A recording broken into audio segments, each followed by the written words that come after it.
ఆయుష్ మరియు alien adventure. ఒక నక్షత్రమే రాత్రి 6 సంవత్సరాల ఆయుష్ తన బెడ్ మీద పడుకుని సీలింగ్ పై మెరిసే నక్షత్రాలను చూస్తున్నాడు. అతనికి అంతరిక్షం చాలా ఇష్టం. రాకెట్లో ఎగిరిపోవడం గురించి తరచుగా కలలు కంటుండేవాడు. కాని ఈ రాత్రి వేరే. కళ్ళు మూసుకునేసరికి విండో బయట నుంచి ఒక విచిత్రమైన హమ్మింగ్ శబ్దం వినిపించింది. ఆసక్తితో అతను లేచి విండో బయట చూశాడు. అతని ఆశ్చర్యానికి అతని బాక్యార్డ్లో ఒక మెరుస్తున్న silver colour spaceship land అయ్యింది. స్పేస్ షిప్ తలుపు తెరుచుకుంది. పెద్ద మెరిసే కళ్లతో ఒక ఫ్రెండ్లీ గ్రీన్ ఏలియన్ అతనికి వెబ్ చేసింది. హలో ఆయుష్, నా పేరు జోగో. నీవు నా గ్రహాన్ని దర్శించడానికి రావాలనుకుంటున్నావా అని ఏలియన్ అడిగింది. విదౌట్ అ సెకండ్ థాట్ ఆయుష్ ఉత్సాహంగా తల ఊపాడు. అతను స్పేస్ షిప్ లోకి ఎక్కాడు. మరి హోష్ షిప్ అంతరిక్షంలోకి వేగంగా వెళ్ళింది. చంద్రుని మరియు నక్షత్రాలను దాటి జైరోనియా అనే రంగురంగుల గ్రహం వైపు ప్రయాణించింది. స్పేస్ షిప్ ల్యాండ్ అయ్యేసరికి ఆయుష్ చుట్టూ చూసి ఆశ్చర్యపోయాడు. ఆకాశం పర్పల్ రంగులో ఉంది. 3 సూర్యులు ప్రకాశిస్తున్నాయి. నేల మెత్తగా మరియు దుముకుతున్నట్టుగా ఉంది. ఒక పెద్ద ట్రాంపోలిన్ లాగా. ఎగురుతున్న పర్వతాలు, మెరిసే నీలి నదులు మరియు ఇంద్రధనస్సు రంగుల ఆకులతో చెట్లు ఉన్నాయి. విచిత్రమైన అందమైన జీవులు చుట్టూ తిరుగుతున్నాయి. కొన్ని 4 కళ్లతో, కొన్ని రెక్కలతో, మరికొన్ని కామెలియన్ లాగా రంగులు మారుతున్నాయి. జోగో ఆయుష్ ను తన ఇంటికి తీసుకెళ్లాడు. ఒక తేలియాడు బబుల్ హౌస్.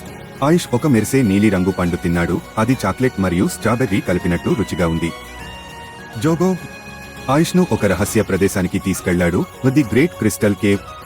లోపల ప్రతి రంగు యొక్క మెరిసే స్ఫటికాలు చిన్న నక్షత్రాలలా ప్రకాశిస్తున్నాయి. ఈ క్రిస్టల్స్ మా గ్రహానికి శక్తినిస్తాయి అని జోగో వివరించాడు. కాని అకస్మాత్తుగా నేల కదిలింది. ఆ షాడో స్నాచర్ వచ్చింది అని జోగో గుసగుసలాడాడు. ఒక చీకటి నీడలాంటి జీవి క్రిస్టల్స్ ను దొంగిలించడానికి ప్రయత్నిస్తోంది. క్రిస్టల్స్ లేకుంటే జైరోనియా దాని కాంతిని కోల్పోతుంది. ఆయుష్ త్వరగా ఒక ప్లాన్ తయారు చేసుకున్నాడు. అతను గుహ నేల నుండి ఒక చెయ్యితో స్టార్ డస్ట్ తీసుకుని షాడో స్నాచర్ పైకి విసిరాడు. ఊఫ్! ఆ జీవి ఘనీభవించి నెమ్మదిగా అదృశ్యమైంది. జైరోనియా సురక్షితమైంది. ఏలియన్లు ఆయుష్ కు చప్పట్లు కొట్టారు.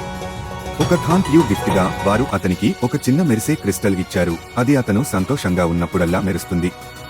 మళ్లీ రావాలని అని జోగో అన్నాడు. ఆయుష్ స్పేస్ షిప్ లోకి ఎక్కాడు. హుష్! స్పేస్ షిప్ భూమి వైపు తిరిగి వేగంగా వెళ్ళింది. ఆయుష్ సురక్షితంగా తన బాక్యార్డ్ లో ల్యాండ్ అయ్యాడు. సూర్యుడు ఉదయిస్తున్న సమయం. అతను లోపలికి వెళ్లి పడుకుని నిద్రలో ఇదంతా కల ఏమో అని నవ్వుకున్నాడు. అయితే అతని చేతిలో ఉన్న మెరిసే క్రిస్టల్ అతనికి గుర్తు చేసింది. ఇది కేవలం ఒక కల కాదు, అతను నిజంగా జైరోనియాకు వెళ్లాడు అని.